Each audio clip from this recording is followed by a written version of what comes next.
Hi, how are you all?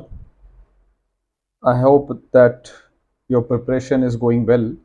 तो मैं आज के सेशन में काइनेमैटिक्स की कुछ अप्रोच मोशन अंडर ग्रेविटी को लेके मैं डिस्कस करूंगा और 7-8 सवाल हम डिस्कस करेंगे और चीज़ों को कैसे आसानी से और फास्ट बनाया जा सकता है इन सवालों को। और आप पक्का इन्हीं सवालों में अटकते होंगे।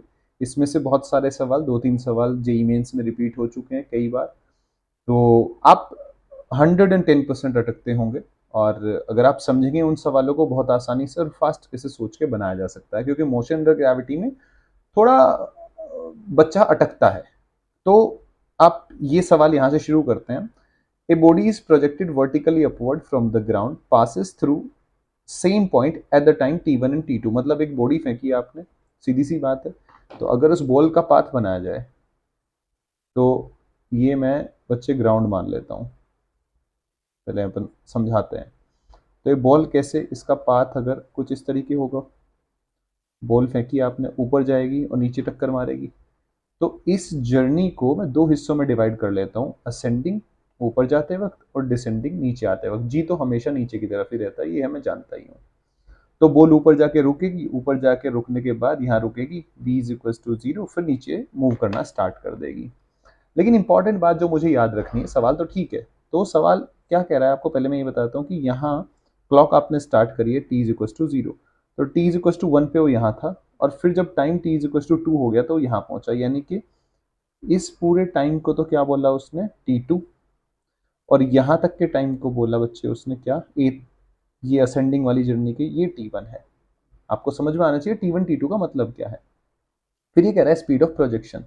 तो स्पीड ऑफ प्रोजेक्शन मतलब जो आंसर देना है मुझे जी T1 एंड T2 की टर्म्स में देना है। ऑप्शन आपको ऐसे ही मिलेंगे। तो सबसे पहले मैं टाइम ऑफ फ्लाइट की अगर बात करूं तो जितना जाने में समय लगता है बच्चे उतना ही आने में समय लगता है।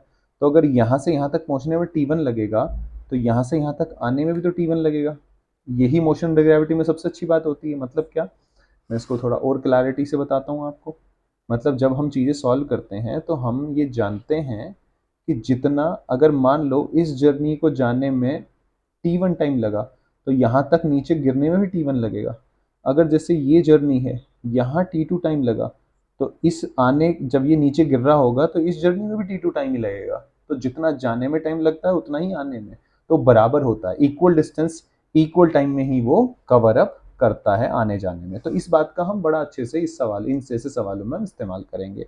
जैसे ये T1 है तो ये T1, तो टोटल टाइम ऑफ फ्लाइट तो मेरा कितना आ गया जी, ये देखो, यहाँ से यहाँ तक का T2 है, आगे T1 है, तो टोटल टाइम ऑफ फ्लाइट आ गया आपका T1 प्लस T2। आप कहेंगे हाँ सर।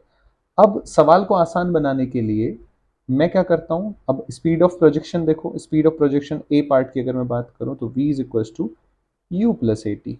ठीक है। अब टोटल टाइम ऑफ फ्लाइट कितना है, T1 प्लस T2, तो आधी जर्नी का टाइम यानी कि यहाँ तक का जाने में कितना टाइम लगा होगा, T1 प्लस T2/2। एग्री कर रहे हो भाई? अगर इस मैं कह दूं 8 सेकंड लगे, कितने सेकंड लगे, बॉल फेंकी आपने 40 मीटर पर सेकंड से, तो ऊपर जाने में कितना टाइम लगेगा, 4 सेकंड, तो 4 सेकंड आने का, 4 सेकंड जाने का, ऐसे करके 8 सेकंड बनता है। ठीक है, सिंपल है। अब अब v इज इक्वल टू क्या हो जाएगा जी, 0। ऊपर को अगर इस डायरेक्शन को मैंने पॉजिटिव मान लिया तो नीचे क्या होगी, ऑलरेडी नेगेटिव, जी हमेशा नीचे एक्ट करता है। सो u माइनस जी इंटू टी, कितना है जी तुम्हारा, T1 प्लस T2/2 इज इक्वल टू 0। तो स्पीड ऑफ प्रोजेक्शन आ गई आपकी T1 प्लस T2/2। तो u आ गई आपके पास, ये क्या आ गई, ये पता चल गया आपको u। फिर आपको मजेदार बात पता क्या है, ये h हाइट निकालनी है जिसको क्रॉस करेगा। ठीक है। अब यहाँ h हाइट निकालने में बच्चे को दिक्कत होती है। अब मैं आपको यहाँ एक बहुत अच्छी चीज बताऊंगा और आपको मजा आएगा। कैसे, क्या बताओगे सर, ऐसा क्या बता दोगे? देखो जी, ये ग्राउंड है बच्चे, मजे से सोचना आप, आपको मजा आएगा, आपको सोचते वक्त ही मजा आएगा। ये है, ठीक है बच्चे। अब मैं कह रहा हूं मुझे ये h जानना है और मुझे पता है कि ये T1 टाइम लगा इसको यहां तक पहुंचने में। ये सवाल नहीं दे रखा था मुझे, T1 टाइम लग रहा था नहीं लग रहा था। अब ये u मैंने निकाल लिया, तो अगर मुझे ये कैसे भी करके ये v पता चल जाए, यहाँ स्पीड कितनी होगी इस पॉइंट पे, इस a पॉइंट मान लेता हूँ इसको मैं, इस a पॉइंट पे स्पीड कितनी होगी तो मेरा काम हो जाएगा। आप कहोगे हाँ सर। अब आप मुझे एक बात बताओ, अगर मैं सवाल को मैं इधर से ना इधर से सोच लूं, जितनी स्पीड यहाँ गिरते वक्त होगी उतनी ही जाते वक्त होगी। आप कहोगे हाँ सर। अगर ये वाला टाइम कितना है, t1 प्लस t2/2, आप कहोगे हाँ सर। ये वाला टाइम कितना है, जितना आने में उतना जाने में t1। अगर t1 प्लस t2/2 में से t1 घटा दिया जाए तो ये कितना हो जाएगा, t2 माइनस t1/2। कौन सा टाइम, ये वाला। अब इतना टाइम जब ये गिरेगा तो v is equal to u plus a t. U तो क्या है, जीरो, ऊपर वाली मोशन से। तो हम इसको कैसे याद करते हैं, v is equal to g t, ऐसे याद कर लेते हैं कि 10 की मल्टीप्लाई कर दो टाइम में जब वो ऊपर से फॉल कर रहा हो तो यानी कि यहाँ कितना, इसकी स्पीड कितनी हो जाएगी, ये यहाँ पे g, अगर मैं इसको थोड़ा नीचे लिख लेते हैं, इसको यहाँ जगह नहीं है ना, यहाँ स्पीड कितनी हो जाएगी, v is equal to g t2 minus t1/2। Done है। तो इसका मतलब ये स्पीड ऊपर जाते वक्त भी इतनी होगी। हाँ, वेलोसिटी अलग अलग है क्योंकि डायरेक्शन अलग अलग हो जाती है, लेकिन स्पीड तो सेम ही होगी ना, जितनी जाते वक्त उतनी आते वक्त इस पॉइंट पे। तो इसका मतलब अब मैं एक इक्वेशन, आपको याद है, u plus v by two into t. Done है।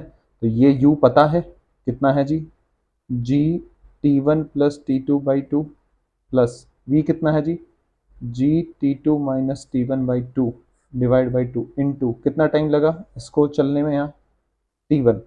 तो आपकी जो h हाइट है वो कितनी आई निकल के, t1 तो कैंसिल आउट हो जाएगा। सो जी t2, हाफ हाफ है, जुड़ के जी t2 हो जाएगा, divide by two into t1, यानी कि आपका आंसर आ गया g/2 t1 t2। बड़ा फेमस रिजल्ट है। ठीक है। अब इस सवाल के ऊपर अगर, ये तो हमने किस में बात कर लिया, t1 t2 की टर्म में जनरल किया। अब जैसे सवाल आ गया, ध्यान से देखो, अब सवाल देखो कितनी जल्दी फास्ट हो जाएगा। अगर आपको एक कॉन्सेप्ट समझ में आ गया तो आप वो इधर और इधर शिफ्ट करना अगर आपको आ गया। अब देखो ध्यान से पढ़ो, ये सवाल आपको कह रहा है कि आपने एक body is thrown vertically upward with speed 52 metre पर सेकेंड, और वो ऐसे गई ऐसे आई, सीधी सी बात है, यहाँ जाके रुकी होगी ऊपर।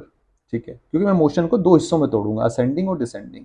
सोचना आसान पड़ेगा। देखो, from the ground passes twice A point, twice इसको पास करता है दो बार, अबव एन इंटरवल, यानी कि इस हाइट से इस हाइट को ऐसे जाके आके, ये इंटरवल 10 सेकंड दे दिया, यानी कि इस हाइट को कितने बार, 10 सेकंड के इंटरवल से क्रॉस करता है, यानी कि 10 सेकंड को आधा आधा कर लो भाई।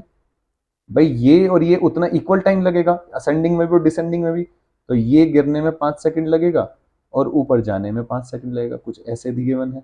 आप कहोगे हाँ सर, अगर ये 5 सेकंड ये ऊपर जाने में 52 मीटर पर सेकंड है, तो इसको हम ऊपर जाने तक कितना टाइम लगेगा, t is equal to u by g, यानी कि 52/10 will be equal to 5.2 second. Done है। 5 सेकंड यहाँ लग गया तो इसको कितना टाइम लगेगा, 0.2 सेकेंड। आप कहोगे हाँ सर, बात तो सही है। अगर मैं यहाँ की स्पीड अब निकाल लूँ, 5 सेकंड है ना, तो gt यानी कि 50 मीटर पर सेकंड, ये भाई यहाँ से यहाँ गिरेगा तो वेलोसिटी पता चल जाएगी कितनी वेलोसिटी गिर रहा होगा, यानी कि वेलोसिटी मतलब स्पीड, मैग्नीट्यूड की बात करूँ तो उसी मैग्नीट्यूड से ये ऊपर जा रहा होगा।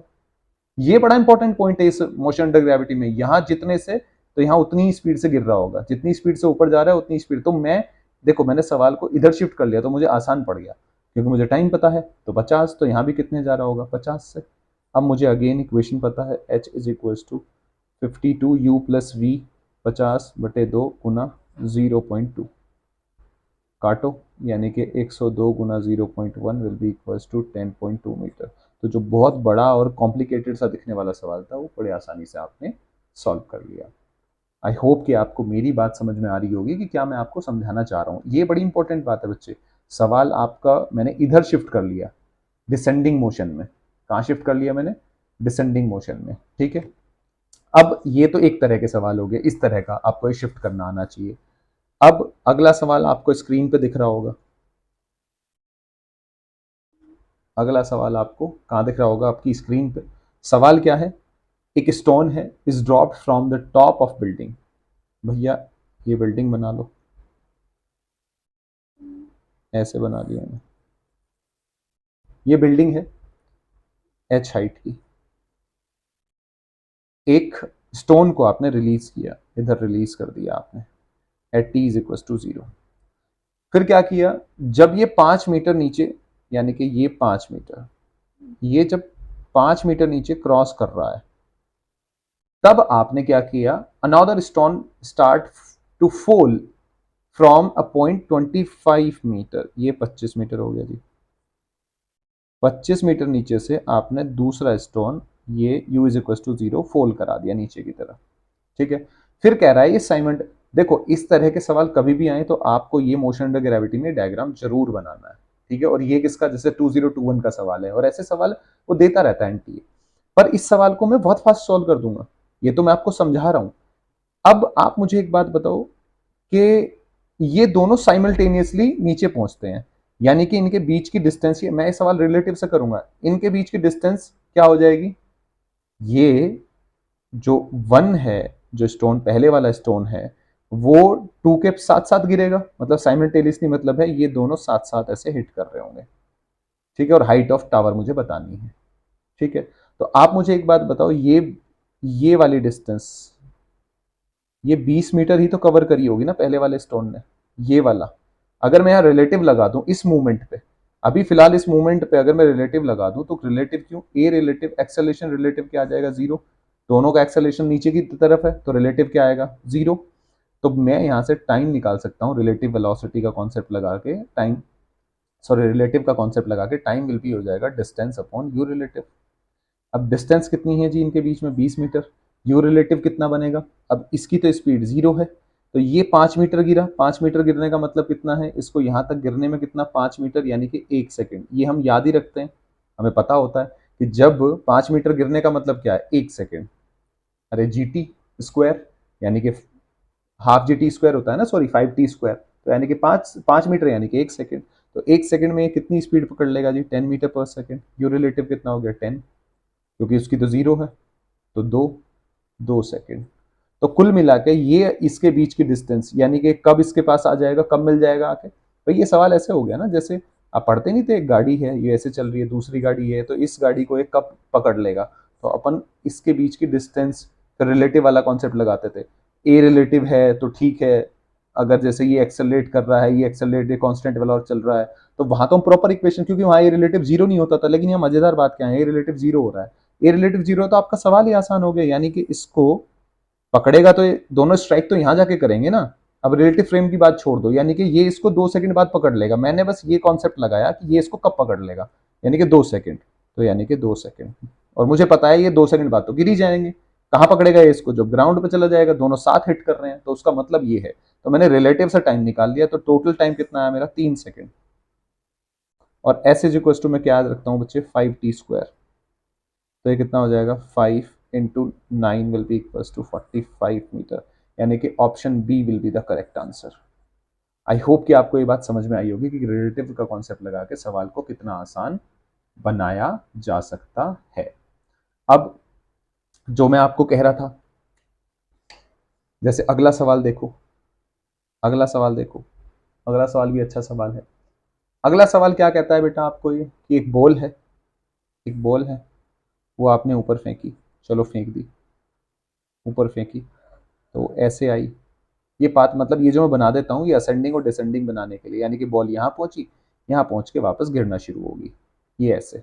ये मैं बॉल का वो मोमेंट बना रहा हूँ उस मोमेंट पे। ठीक है, और यहाँ एक और जैसे यहाँ पे मैं आपको एक बता दूं, एक स्टेटमेंट भी आता है, can a body have zero velocity with non zero acceleration, तो बिल्कुल वो ही एग्जाम्पल है। एक बॉडी जो है, क्या उसके पास नॉन जीरो वेलोसिटी, देखो इस मोमेंट पे वेलोसिटी क्या है, 0, और एक्सेलेरेशन क्या है, वो तो हमेशा नीचे की तरफ जी। तो ये स्टेटमेंट सही स्टेटमेंट होता है। ठीक है, तो ये भी बात याद रखनी है आपको। खैर, तो ये कह रहा है आपसे सवाल कि ये h/3 जो हाइट है, ये h/3 जो हाइट है, ठीक है, find the ratio of two different time of the ball reaching h/3 in both the direction, in both the direction. तो आपको कि ये कब कब पहुंचा, तो आपको एक तो ये T1, पहले तो T1, let's suppose T1 time में पहुंच गया। क्या आप मेरी बात समझ पा रहे हैं? ठीक है, कितने टाइम में पहुंचा, ये T1 टाइम में पहुंच गया। ठीक है जी, अब ये कितनी हाइट है, एक बार आप मुझे ये बताओ, ये h/3 है, तो ऊपर वाली कितनी हो जाएगी, 2h/3। डन है, आपका हो गया हाँ सर। अब आप मुझे एक बात बताओ, यहाँ जो टाइम लगेगा, यहाँ जो टाइम लगेगा, लेट्स सपोज ये टाइम मैंने मान लिया जी T2, आपको कोई दिक्कत है नहीं, तो यहाँ जाने में भी कितना टाइम लगेगा, T2। और ये T2 कितना हो गया मेरे पास, T2 will be equals to root 2h। तो ऊपर से जब बॉल नीचे गिरेगी ये बॉल, तो ये मैंने शिफ्ट इसलिए देखो यहाँ कर लिया, तो u0, अब मेरा चीज आसान बड़ी, फ्री फॉल का केस बन गया, 2 इंटू 2h/3, 3 नीचे कर लो, इंटू जी, डन है, 2h/g, अरे ये फॉर्मूला लगा रहा हूँ भाई, रूट 2h/g, ठीक है। तो ये आ गया मेरे पास। अब ये T2 है, ये T2 है, अब ये T1 की बात है, अब ये T1 की बात है। तो आप मुझे एक बात बताओ, जब ये नीचे गिरा तो टोटल टाइम कितना लगा, T is equal to root 2h, अब मैंने स्मॉल h ले रखा है तो स्मॉल h 2h/g, क्योंकि ये टोटल हाइट कितनी है जी, h, डन है। उसमें से ऊपर वाला टाइम घटा दूं तो T1 आ जाएगा, तो T1 कितना आया, root 2h/g minus root 2 into 2h/3g, done है। इतना आया, समझ में नहीं आया, तो ये तुम्हारा T1 आ गया। अब रही बात इसको, जब ये यहां मुझे अब क्या निकालना है, देखो, find the ratio of two different times of the ball reaching h/3, यानी कि एक मुझे टाइम T1 तो ये चाहिए था और एक टाइम मुझे टोटल चाहिए था यहां तक। तो ये टाइम कौन सा हो जाएगा टोटल वाला, T1 प्लस 2T2, होगा नहीं होगा। तो अगर मैं T1 की बात करूं तो ये दूसरा टाइम है, यानी कि ये कितना हो जाएगा, T1 कितना आया जी तुम्हारा, ये वाला 2T2, यानी कि root 2h/g minus root 2 into 2h/3g plus 2 into T2 कितना है जी तुम्हारा, ये वाला 2 इंटू रूट 2 इंटू 2h/3/g। तो ये 2 का फैक्टर है, ये 1 है, तो ये कितना आ जाएगा, root 2h/g plus root 2 into 2h/3g, done है। तो आपको ये जो है ये समथिंग T2 डैश, ये T2 डैश टोटल टाइम, तो पहले तो T1 पे थी और फिर वो कितने T2 टाइम बाद क्रॉस कर रही होगी, तो T1/T2 का ये रेशियो लेना है।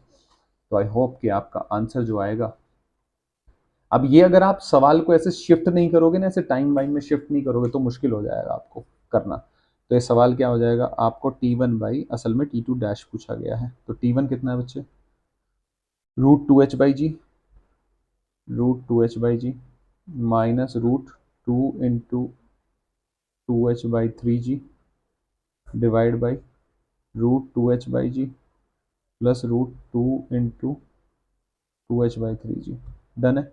तो आप क्या करो, कॉमन ले लो, 2h/g कॉमन लेते ही ऊपर नीचे कट जाएगा, तो आएगा 1 minus root 2/3 upon 1 plus root 2/3, 2h/3 common ले लिया, कट गया, तो ये कितना हो जाएगा, root 3 minus root 2 upon root 3 plus root 2, क्योंकि रूट 3 तो जब आप एलसीएम लोगे तो कट जाएगा, तो आपका आंसर फाइनली क्या बनेगा, option C will be the correct answer.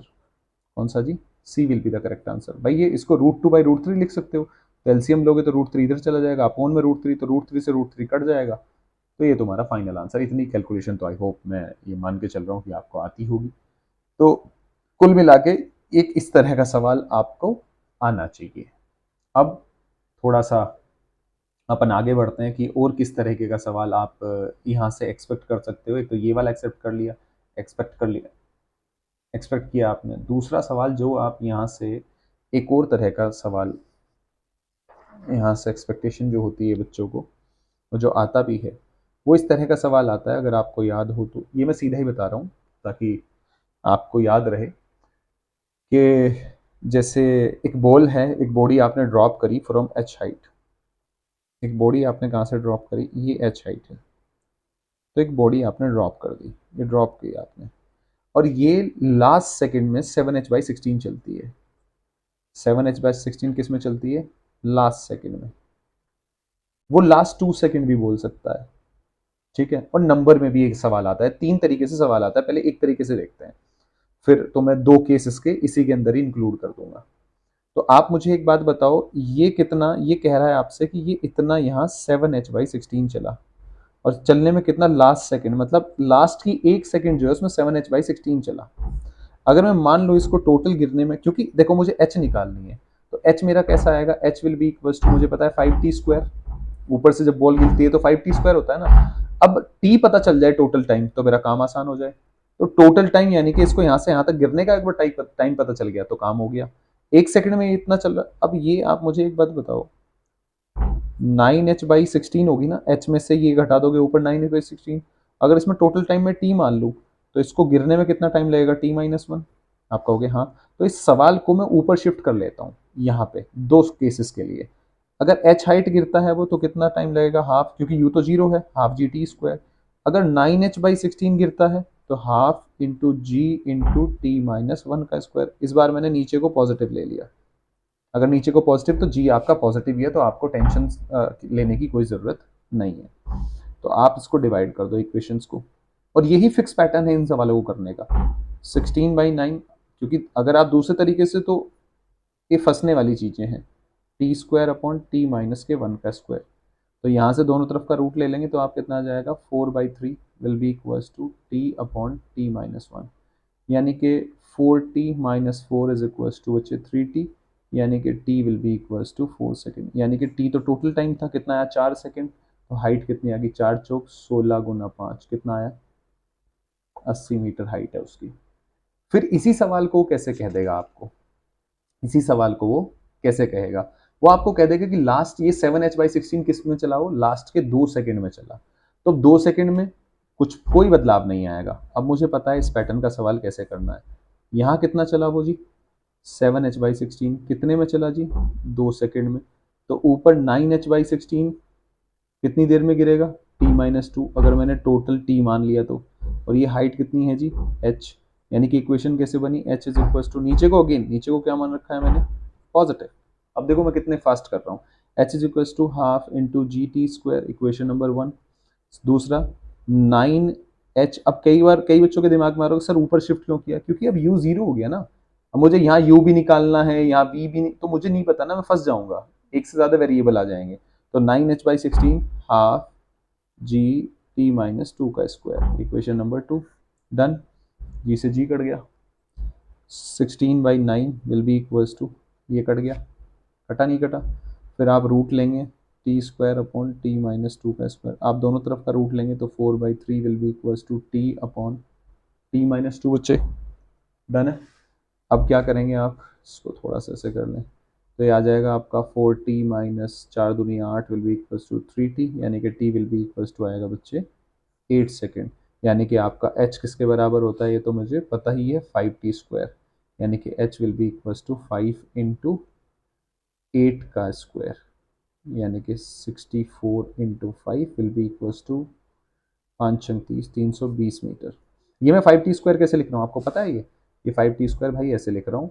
अगर कोई बॉल है आपने छोड़ी, u इज इक्वल्स टू 0, नीचे g, नीचे को मान लिया मैंने पॉजिटिव, तो ये s is equals to u t plus half a t², u क्या है 0, s विल बी, तो कितनी डिस्टेंस चलेगा, डिस्टेंस यानी कि डिस्प्लेसमेंट, नीचे कितना नीचे गिरेगा, वो हाफ इंटू जी, कितना है, जी की वैल्यू मैंने 10 ले ली, t², तो इसलिए मैं सीधा इसको ऐसे याद रखता हूँ 5t², ताकि मेरा सवाल जल्दी सॉल्व हो। ठीक है, तो अब जैसे नंबर्स में भी ये सवाल आ सकता है, जैसे वो कह दे आपको कि एक टाइप 3 भी इसमें होता है। टाइप 3 क्या होता है, एक बॉल है, एक बॉल आपने डाली नीचे, वो लास्ट के सेकंड में 45 मीटर चल रही है, लास्ट सेकंड में कितना चल रही है, 45 सेकंड, सॉरी 45 मीटर, ये किसमें, लास्ट सेकंड में। तो अब इसमें nth वाला फॉर्मूला लग सकता है, अगर आप ध्यान से देखो, लास्ट सेकंड यानी कि लास्ट, जैसे 8वें सेकंड में चल रहा है, लेट्स सपोज मैं ऐसा मान लूं, तो 8th second 7th second journey के, तो वहां से मुझे सीधा सीधा पता चल जाएगा कौन सी सेकंड है, तो मुझे टोटल टाइम पता चल जाएगा, यानी कि एस nth वाला फॉर्मूला लगा सकता हूं मैं, u प्लस a/2 2n-1, ये कितना बता रहा है 45, कितना, u तो 0 है, प्लस g/2 यानी कि 5, यानी कि 2n-1, तो ये कितना हो जाएगा, 5×9 = 45, 9 + 1 इज इक्वल टू 2n, यानी कि जो nth सेकंड है वो कौन सी सेकंड है, 5वीं सेकंड में गिरा, यानी कि h will be equal to 5t² again, 5 × 25, यानी कि आंसर है आपका 125 मीटर। समझ रहे हैं आप, तो इस तरीके से ये तीसरी टाइप का सवाल हो गया। मुझे नहीं लगता मतलब यहां से आपको अब कोई प्रॉब्लम आने वाली है, इसके बाहर कुछ नहीं पूछता हो, कोई सवाल नहीं आता, आप हर एक सवाल बना पाएंगे। अब इससे अगला सवाल देखो, एक और टाइप का सवाल इसमें आता है। वो कौन सा आता है कि ड्रॉप वाला, कि एक नल है, नल में से बूंद नीचे गिर रही है, तो जब टैप जो है, टैप में से ये फिफ्थ बूंद निकलने लग रही है, तो तुम्हारी जो पहली बूंद है, फर्स्ट, ऐसे बना लो, फर्स्ट वाली वो कहेगा कि ग्राउंड पे टच कर रही है, तो ग्राउंड से सेकंड बूंद जो है उसकी दूरी बतानी होती है ऐसे करके। तो आप पहले बूंदे बना लो, पांचवी ये निकलने लग रही है, दूसरी, तीसरी, चौथी और ये पांचवी, यानी कि दूसरी बूंद है, तीसरी है, चौथी है, ये पांचवी है। तो ये रेशियोज में होता है। अगर आपको ये रेगुलर इंटरवल से गिरेगा, वो ऐसे ही कहेगा कि हर सेकंड बाद या रेगुलर इंटरवल से गिर रही है, ठीक है। और ये लेट्स सपोज ये x है, ये 7x, सॉरी ये 3, क्योंकि 1:3:5 जो रेशियो होता है, यानी कि x 3x 5x और ये 7x, और वो आपको देगा भी कि ये जो ग्राउंड से ऊपर नल है वो लेट्स सपोज 16 मीटर ऊपर है, ठीक है। तो आपको कुछ नहीं करना, आपको ये रेशो बना लेने हैं, और ये ratio x plus 3x plus 5x plus 7x should be equal to 16, ये बराबर होने चाहिए रेशो, यानी कि 7 5 12 3 15 और 1 16, यानी कि x will be equal to 1 metre. यानी कि ग्राउंड से जो सेकंड ड्रॉप है वो कितने ऊपर है, 7 मीटर। तो 7 मीटर आप टिक करेंगे और आगे बढ़ जाएंगे। कई बार वो टैप से पूछेगा, टैप से कितनी दूर बनी, x 3x 5x, यानी कि 9x, यानी कि 9 मीटर, तो फिर आंसर आपका आएगा 9 मीटर। तो ये आपको टिक करना है। आई होप कि आपको मेरी बात समझ में आ रही होंगी, क्या मैं आपको समझाने की कोशिश कर रहा हूँ। फिर एक और बड़ा फेमस सा और बड़ा अच्छा और बहुत फास्ट, मुझे ऐसा लगता है कि ये सबसे सबसे बेस्ट अप्रोच मैं आपको बताने वाला हूँ। अगर आप ट्रेडिशनल, अब आप समझ जाएंगे बेस्ट अप्रोच क्या है। अगर मान लो एक टावर है ये हाइट का, समझना आप, मैं सवाल ही देख लेता हूँ तो उससे आपको थोड़ा ज़्यादा बेटर लगेगा। लेट्स सपोज, और हाँ एक बात याद रखना कि अगर मैंने एक 2 किलो का, एक 3 किलो का ऊपर से डाल दिया मास, तो कौन पहले पहुंचेगा, दोनों सेम टाइम, क्योंकि मास पे डिपेंड नहीं करता, सेम एक्सेलरेशन से नीचे आएंगे। याद रखना ये बात। कुछ कुछ बातें आपको हमेशा याद रखनी होती हैं, कुछ कुछ बातें आपको हमेशा याद रखनी होती हैं। जैसे ये सवाल ऐसे है, 75 मीटर का है, एक बंदा खड़ा है, यहाँ से उसने 10 मीटर पर सेकेंड से इसको फेंक दिया, तो आपसे पूछेगा ग्राउंड पे आने पे कितना टाइम लगेगा। तो जनरली जो इसका सॉल्यूशन है, तो आप क्या करते हैं, ये रेफरेंस हो गया यहाँ, तो यहाँ से आप s is equal to u t plus half a t square लगाएंगे, ठीक है। अब आपने यहाँ को पॉजिटिव मान लिया, रेफरेंस से नीचे तुम्हारा नेगेटिव हो गया, और जी तुम्हारा नीचे होता है तो वो नेगेटिव है। तो एस कितना आना है तुम्हें, ग्राउंड टोटल इनिशियल से फाइनल डिस्प्लेसमेंट कितना बना, -75। यू कितना है, ऊपर की तरफ है 10t प्लस हाफ इंटू जी माइनस का है इंटू टी स्क्वायर, तो क्वाड्रेटिक इक्वेशन बनी। कैसी क्वाड्रेटिक इक्वेशन, फिर इसको सॉल्व करोगे तो -75 विल बी इक्वल टू, और मस्त टाइम पास करोगे आप, -5t स्क्वायर। फिर आप इसके रूट नहीं का 5 से डिवाइड कर दो, चलो तो ये कितना आ जाएगा, -15 इज इक्वल टू 2t, और ये हो जाएगा -t स्क्वायर, तो इसको इधर ले आओ, यानी कि t square -2t -15 will be equal to 0। समझ रहे हैं आप। तो यहाँ से जब आप सीधेधराचार्य लगाएंगे तो -b यानी कि 2 plus minus root b square यानी कि 4 -4ac, तो ये कितना हो जाएगा 60 प्लस का डिवाइड बाई, ये हो जाएगा तुम्हारा जी 2 इंटू ए, तो ये कॉफिशेंट होता है तो 1 आ गया। तो यहाँ से आपके रूट जो आएंगे 2 प्लस माइनस 8 डिवाइड बाई 2, यानी कि एक आ गया 2 माइनस 8/2 और एक आ गया 2 प्लस 8/2। तो टाइम नेगेटिव में तो हो नहीं सकता, तो ये कट गया, यानी कि आपका टाइम आया 8 दूनी 10, 10 2 5। तो फिर ये आंसर आप टिक करेंगे कि उसको कितना टाइम लगेगा जी, 5 सेकेंड टोटल जर्नी का। अब इसी सवाल को, जो बेस्ट अप्रोच मैं आपको बता रहा हूँ, इस सवाल को आप कैसे अप्रोच में लेंगे, इस तरह के सवाल को देखो जी, फास्ट कैसे करते हैं। ये 75 मीटर है, इसको आपने ऐसे फेंका तो इसकी जर्नी ये बनी ना, तो ये ऊपर जाके कहीं रुका होगा, और ये कितने से फेंका आपने 10 मीटर पर, तो मैं जर्नी को दो हिस्से में बांट देता हूँ। ये ऊपर कितने टाइम में पहुंच जाएगा, u बाई जी। किसी चीज को हम फेंकते हैं तो टाइम कैसे निकालते हैं, ऊपर तो रुक जाएगा, तो u बाई जी, जी से डिवाइड कर दो, यानी कि 1 सेकेंड। 1 सेकेंड लगी इसको कहाँ, ऊपर जाने में, और ऊपर जाके ये क्या रुकेगा, तो वेलोसिटी क्या हो जाएगी 0। इस जर्नी का अलग टाइम और ये वाली जर्नी इसके बाद ये क्या करेगा, फ्री फॉल करेगा नहीं करेगा। तो फ्री फॉल में अगर मुझे हाइट पता चल जाए टोटल, तो मैं टाइम कैसे निकाल सकता हूँ, √2h/g, और दोनों टाइम को जोड़ दूं। तो अब मुझे एक बात बताओ, ये 10 है, ऊपर 0, सो एक फॉर्मूला आपको याद है, u+v/2 × t।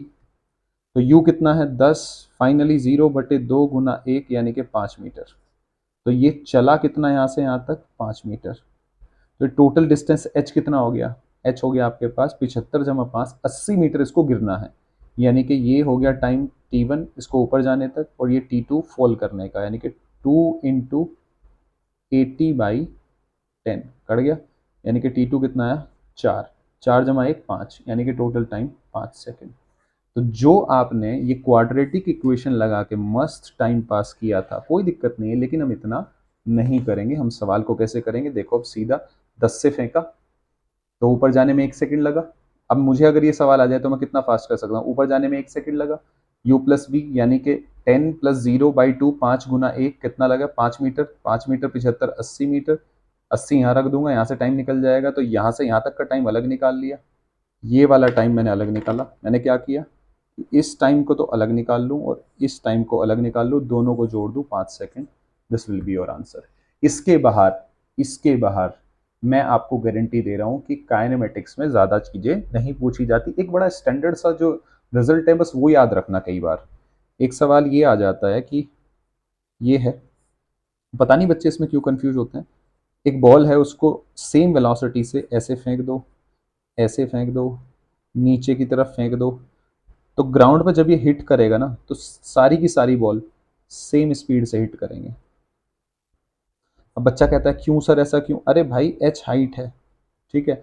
जब यहाँ तू ये इनिशियल और ये फाइनल कंजर्वेशन ऑफ एनर्जी लगा के देख ले, तो कंजर्वेशन यू इनिशियल कितना हो गया तुम्हारा सबके पास, इनिशियली पोटेंशियल एनर्जी कितनी है जी, mgh, प्लस काइनेटिक एनर्जी सबके पास ½ mv², ठीक है, विल बी इक्वल्स टू ये फाइनल है, फाइनल यू कितना हो गया 0 प्लस ½ mp²।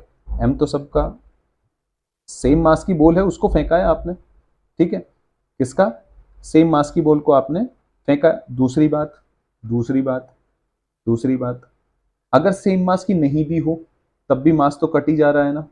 तो यानी कि जो v' का स्क्वायर है, जो फाइनल स्पीड है by 2 will be equals to v²/2 plus gh। वो तो इस फैक्टर पे डिपेंड कर रही है ना भाई। तो v देखो, g ये h सब कांस्टेंट ही तो है, तो आप किसी भी डायरेक्शन में किसी भी एंगल से फेंक लो सेम स्पीड से जाके हिट करेगा। स्पीड सेम होगी, हाँ, वेलोसिटी की तो सेम इसलिए नहीं कह सकते ना, क्योंकि फिर डायरेक्शन भी आ सकती है, क्योंकि डायरेक्शन तो डिफरेंट डिफरेंट होंगी ना। तो हम स्पीड की ही बात करते हैं इसमें।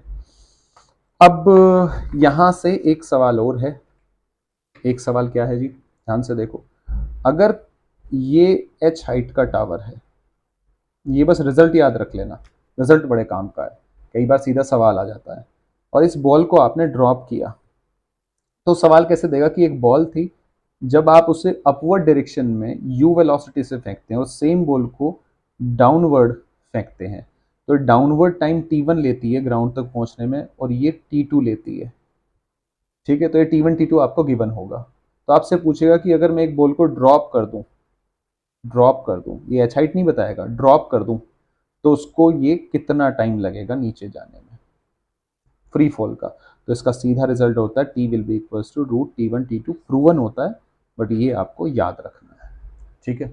सीधा लगाने के लिए क्या रखना है आपको, याद रखना है। हालांकि कुछ बच्चे इस रिजल्ट को निकाल भी सकते हैं, बड़ा इजी है। जो मैंने पहले, सबसे पहले जो मैंने स्टार्ट किया था, जो अप्रोच आपको सिखाई थी ना, उस अप्रोच से आप इस सवाल को इजीली निकाल सकते हैं।